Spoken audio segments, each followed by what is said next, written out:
So what exactly is the divine spark?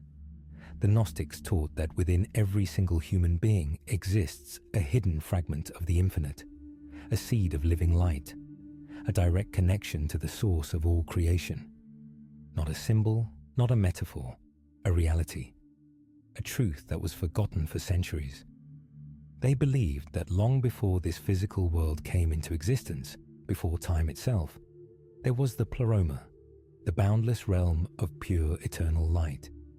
From this source emanated divine beings, expressions of the One, each carrying aspects of infinite consciousness. But somewhere along the spiral of creation, something fractured. According to Gnostic texts, one of these emanations, known as Sophia, reached beyond the intended boundaries of creation.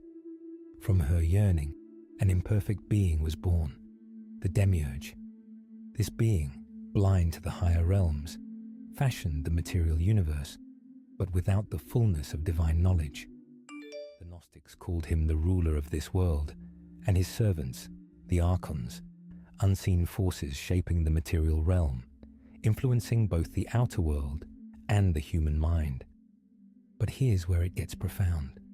When the Demiurge shaped humanity, a spark of Sophia's divine essence became trapped within us. That spark is you. It's the part of you that remembers, the part that feels there's something more than this surface reality. The quiet knowing, that inner feeling that you are not who the world told you to be, that there is more. But the Gnostics warned that the Archons thrive when we remain unaware of our inner light. They don't use chains and prisons, but distraction, division, and fear. A world of endless noise surrounds us, making it harder to pause long enough to hear the faint echo of your divine origin. And here's the paradox. The very thing no force can touch is your divine spark.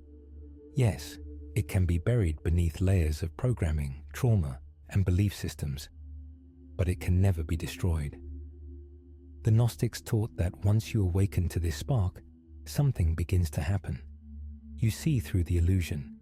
You begin recognizing the patterns shaping this realm, woven deeply into the structure of this reality. This isn't just philosophy. Modern physics hints at similar truths. The observer affects the observed. Consciousness shapes matter. Reality is not fixed, it's malleable. You are the cause, not the effect. And when you remember that your essence is beyond this physical form, fear loses its grip, and the illusion begins to dissolve. This is why the Divine Spark teaching was considered threatening to established beliefs. Because once you stop identifying as a powerless being, adrift in reality like a fragile paper boat, carried by unseen currents at the mercy of tides you cannot yet perceive, you remember the truth. You're not here to be carried by the ocean. You were born to command the waters. And here's the part most people never realize. The Gnostics didn't see this knowledge as something you learn. They saw it as something you remember. It's not outside of you. It's within you, buried beneath conditioning, waiting to be awakened.